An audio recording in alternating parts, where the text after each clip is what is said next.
ACS doctor S Siddharth ने दी उलझाने वाली बयान। शिक्षकों का स्थानांतरण एवं पदस्थापन दिसंबर में या फिर अप्रैल 2025 में। खबर देखने वाले तमाम दर्शक बंधुओं को एस के चौधरी का प्यार भरा नमस्कार और आदाब। दोस्तों, बिहार शिक्षा विभाग के अंतर्गत इन दिनों तमाम शिक्षकों के स्थानांतरण एवं पदस्थापन का मुद्दा चल रहा है।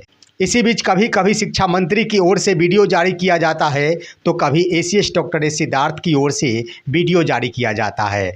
वैसे तो एसीएस को अपने एक्स हैंडल के माध्यम से कोई भी संदेश पहुंचाना चाहिए था, परंतु ACS doctor S Siddharth x handle का प्रयोग नहीं करते हुए एक वीडियो के माध्यम से संदेश जारी करते हैं और जो संदेश भ्रम पैदा करता है तमाम शिक्षकों के मन में कि आखिर शिक्षकों का स्थानांतरण कब हो पाएगा, शिक्षकों का पदस्थापन कब हो पाएगा। दोस्तों, इससे पहले के इन तमाम बिंदुओं के ऊपर हम विस्तार पूर्वक चर्चा करें। अगर आपने अभी तक हमारे इस चैनल सुसत्य वचन को सब्सक्राइब नहीं किए हैं तो कृपया अभी सब्सक्राइब कर लेंगे।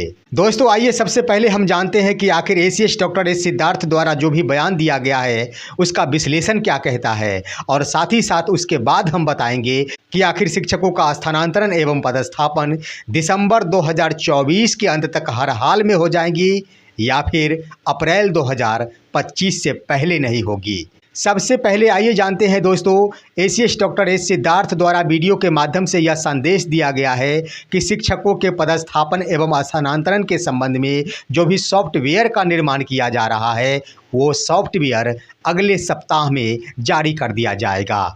सोमवार से लेकर मंगलवार तक इसे जारी कर दिया जाएगा। इसके बाद भी उनके द्वारा एक और बातें कही गई है कि उस सॉफ्टवेयर का ट्रायल अब 2 से 3 दिनों तक ही चलेगा। पहले जहां ये बातें कही जा रही थी कि कुल 10 दिनों तक ट्रायल की प्रक्रिया चलेगी, लेकिन अब एसीएस द्वारा ये बातें कह दी गई है कि 2 से 3 दिन ही ट्रायल की प्रक्रिया चलेगी। वहीं दोस्तों, एसीएस द्वारा दिए गए हवाला के अनुसार तमाम शिक्षकों को स्थानांतरण एवं पदस्थापन के संबंध में 20 से 25 दिनों के लिए आवेदन के मौके प्रदान किए जाएंगे। वहीं शिक्षा मंत्री के द्वारा बीते कल ही यह बयान दिया गया था कि 15 से 20 दिनों का समय दिया जाएगा तमाम शिक्षकों को स्थानांतरण एवं पदस्थापन हेतु आवेदन करने के लिए। हालांकि दोनों ही बयानों में कोई खास अंतर नहीं दिखता है, 5 दिनों का ही अंतर दिखता है, लेकिन सवाल उठता है कि क्या वाकई एसीएस द्वारा दिया गया बयान सच साबित होगा? शिक्षकों का स्थानांतरण एवं पदस्थापन की प्रक्रिया सच में दिसंबर माह के अंत तक संभव हो पाएगी? दोस्तों, ऐसा संभव दिखता है जिसका खुलासा हम आगे करेंगे, लेकिन एसीएस द्वारा जो भी बातें कही जा रही है, सॉफ्टवेयर विकसित कर दिया जाएगा, ट्रायल की प्रक्रिया भी संपन्न करा ली जाएगी, परंतु वैसे सक्षमता उत्तीर्ण शिक्षक जिनकी काउंसलिंग की प्रक्रिया अभी संपन्न नहीं हो पाई है, उनकी काउंसलिंग की प्रक्रिया आखिर कब शुरू की जाएगी?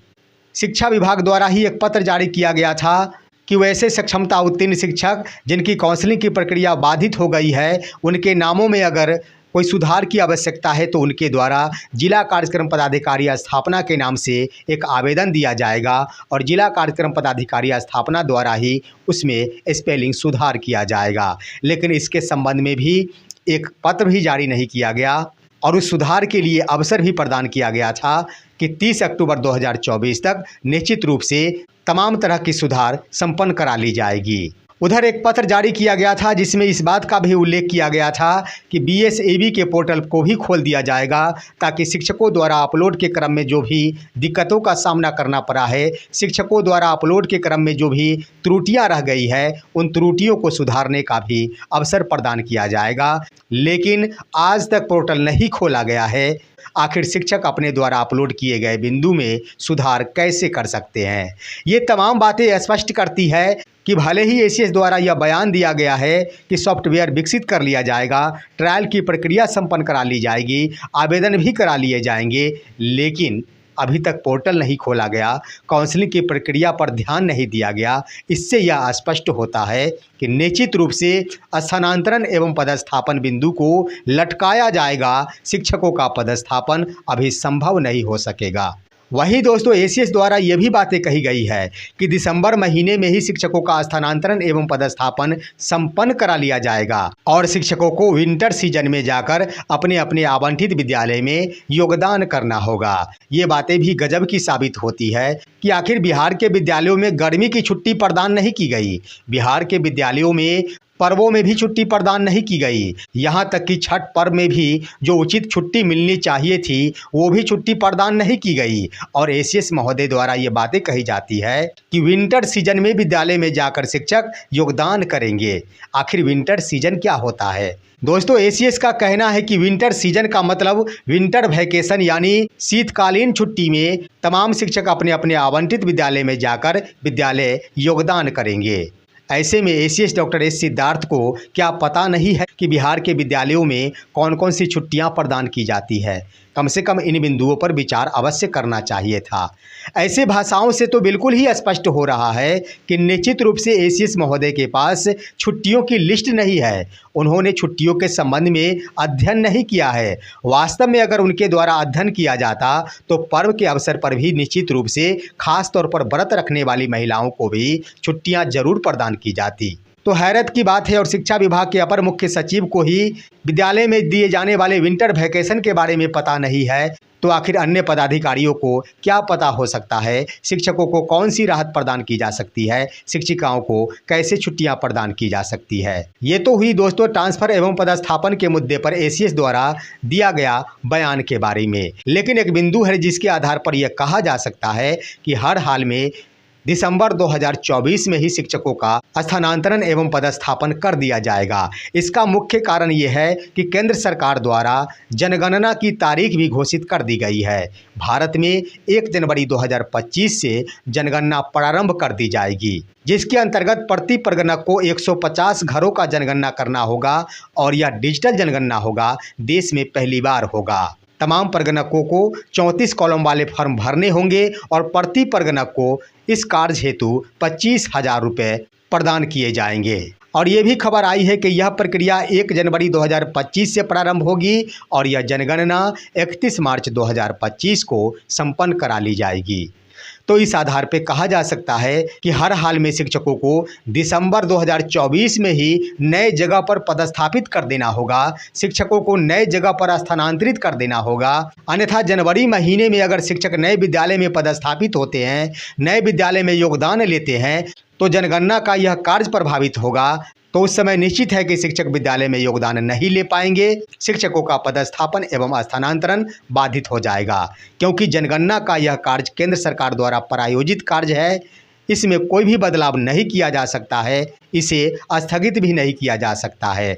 वैसे ट्रांसफर और पदस्थापन की प्रक्रिया को ही स्थगित किया जा सकता है, परंतु जनगणना का कार्य नहीं रोका जा सकता। इस आधार पर कहा जा सकता है कि वास्तव में अगर शिक्षा विभाग चाहती है, एसीएस द्वारा अगर बयान दिया जाता है कि 2 से 3 दिनों के अंदर ही ट्रायल की प्रक्रिया चलेगी, तो इससे स्पष्ट झलकता है कि एसीएस निश्चित रूप से गंभीरता दिखाए हैं कि जनगणना का कार्य शुरू होने से पहले ही शिक्षकों को स्थानांतरित कर दिया जाए, शिक्षकों को नए विद्यालय में पदस्थापित कर दिया जाए।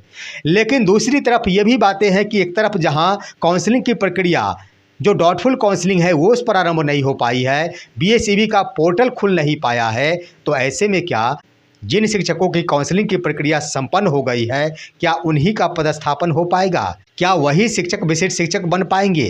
क्या नियमित कोटि के शिक्षकों का स्थानांतरण नहीं हो पाएगा? ये तमाम सवाल खड़ा करता है शिक्षा विभाग द्वारा अपनाई गई कार्यशैली के ऊपर, क्योंकि काफ़ी धीमी गति से ये कार्य चल रहे हैं और शिक्षकों के ऊपर कोई भी ध्यान नहीं दिया जा रहा है। दूसरी तरफ हम ये बातें कह सकते हैं दोस्तों कि अगर शिक्षा विभाग द्वारा अभी तक काउंसलिंग की प्रक्रिया प्रारंभ नहीं की गई है, बीएसईबी का पोर्टल अभी तक नहीं खोला गया है, तीसरी तरफ शिक्षा विभाग द्वारा एक और पत्र जारी किया गया कि विद्यालय में योगदान करने से पहले तमाम शिक्षकों का ई सर्विस बुक खोला जाएगा, शिक्षकों का थंब का मिलान किया जाएगा, तो ये सभी कार्य करते करते निश्चित रूप से ज़्यादा विलम्ब हो जाएंगे। सिर्फ 2 महीनों के अंदर ये तमाम कार्य करना शिक्षा विभाग के बस की बात नहीं रह गई है। इसमें भी 10 दिन लगभग समाप्त हो जा रहे हैं दीपावली और छुट्टी के पर्व में ही, तो ऐसे में निश्चित रूप से सिर्फ 1.5 महीने ही शेष रह गए हैं। ऐसे में शिक्षा विभाग पूरी तरह के पाठक द्वारा अपनाई गई नीतियों का पालन करेगी। जिस तरह से उन्होंने छठ पर्व के मौके पर भी बीपीएससी से बहाल शिक्षकों को योगदान कराया था, उन्हें प्रशिक्षण में भेजा था, अगर वही नीति अपनाई जाती है तभी शिक्षकों का स्थानांतरण एवं पदस्थापन 31 दिसंबर 2024 से पहले हो पाएगी, अन्यथा किसी भी सूरत में यह स्थानांतरण एवं पदस्थापन संभव नहीं हो सकेगा। और अगर ये संभव नहीं हो पाता है तो यह निश्चित है कि 1 जनवरी 2025 से लेकर 31 मार्च 2025 तक जनगणना का कार्य निर्धारित है। ये जनगणना के कार्य समाप्त हो जाएंगे, उसके बाद ही शिक्षकों का स्थानांतरण एवं पदस्थापन की प्रक्रिया प्रारंभ की जा सकती है। देखना है कि शिक्षा विभाग आखिर किस कदर दौड़ती है, अपने कार्यों को किस तरह गति प्रदान करती है। इसी से स्पष्ट हो जाएगा कि शिक्षकों का पदस्थापन एवं स्थानांतरण या तो दिसंबर महीने में ही संपन्न हो जाएगी या फिर अप्रैल महीने से इसकी शुरुआत की जा सकती है। फिलहाल आज की खबर बस इतना ही। इन तमाम बिंदुओं के ऊपर आप सभी का क्या राय है, अपनी राय भी कमेंट के माध्यम से अवश्य दीजिए। हमारे इस वीडियो को लाइक करते हुए तमाम दोस्तों के पास शेयर कीजिए और अब दीजिए अपने ही दोस्त इसके चौधरी को इजाज़त। जय हिंद, जय भारत।